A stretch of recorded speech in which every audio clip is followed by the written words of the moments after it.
Oh, Jesus Christ. I just saw the picture. I looked at the chat. I don't know what to say. On one hand, I want to give you a thank you for giving me such a bold and muscular chin. On the other hand, what the fuck, Zombie? Are those slippers? Is he wearing slippers in the photo? Yeah. Oh, I should probably not put this on screen region, but here, just for those that didn't see it. What in the fuck? You drew this? You drew this? Thinking it was... Yes, I did. Oh my god. You're welcome. Alright, well, ladies and gentlemen, yeah, I gotta shake that one off. We are back with more of the... I'm just gonna say OlimoLeague. It's spawning in the top right corner of the map here on Overgrowth. We have the blue Terran player from Team Liquid. He's leading 1-0 at the moment. It's TaeJa. What the In the bottom left as the red Terran, it's Spear. Alright, so, Spear... I gotta close this picture. I can't have that open in the background. Spear did some interesting things in game number one. Nothing too crazy or out of the ordinary. The Reaper Scout, I really think should have, had that been alive, maybe he would have seen the Banshees and would have seen it coming and prepared better, yada yada yada. But overall, I really like those tactics of trying to go offensive. I think too many times, especially in mirror matchups, we'll see a player come out a little bit behind and they'll try and play the macro game rather than the aggressive game. And that 2 tank drop, I mean, it was in the perfect spot. It definitely did a lot of damage to TaeJa. Had he somehow maybe had the foresight to put his 3rd CC not on location, or kept it at home, or moved it earlier, or any of these things, that would have definitely gone in his favor. But straight up losing that 3rd base was devastating. Yeah. Yeah. I wonder if he would have been able to save it if he had taken the other 3rd, too. On the high ground? It would have been closer as well for a drawback, maybe. I don't know, it's always a question of what if on Deadwing for those 3rd bases. But Overgrowth has got some pretty standard 3rd base layouts. Although, despite the fact that even in mirror matchups we tend to see these bases taken, I still am a big fan of seeing folks who go for the Watchtower 3rds. Yeah.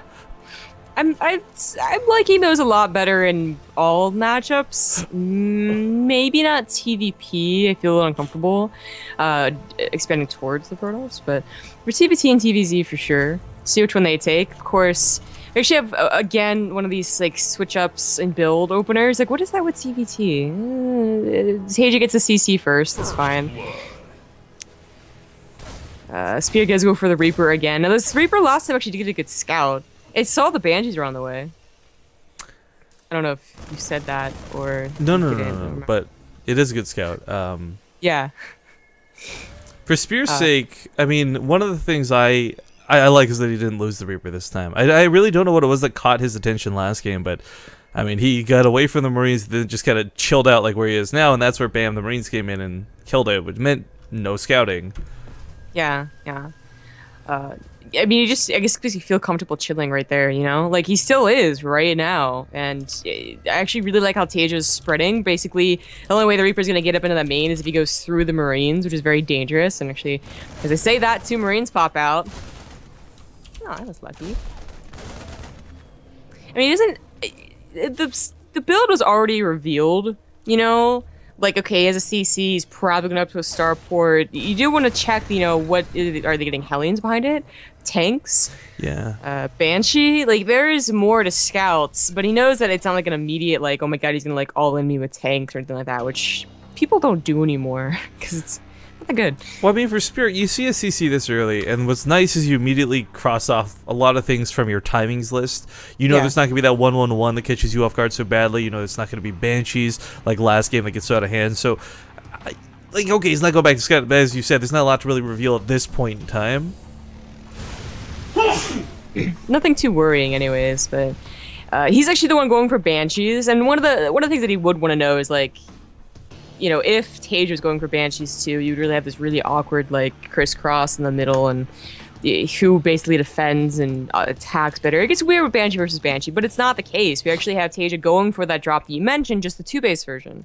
So, it's like less scary in one way, because it's not going to be like a surprise, or totally surprising. It is going to be a surprise.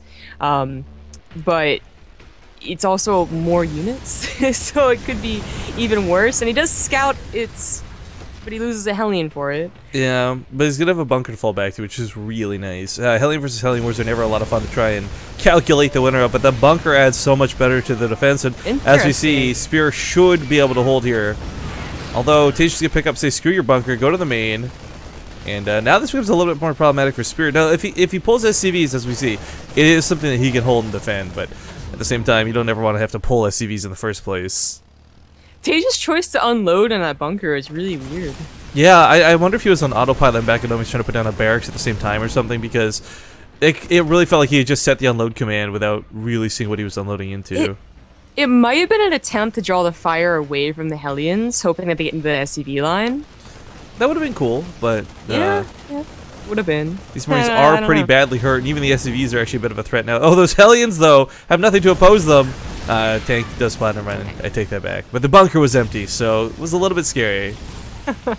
The Raven, the Banshee is actually attacking TaeJa's base while this is going on. He has a turret, but that only covers so much. The Spear getting some revenge for last game. But, you know, notice the difference that TaeJa, yes, he opened up with Viking first, which is probably the best way to go.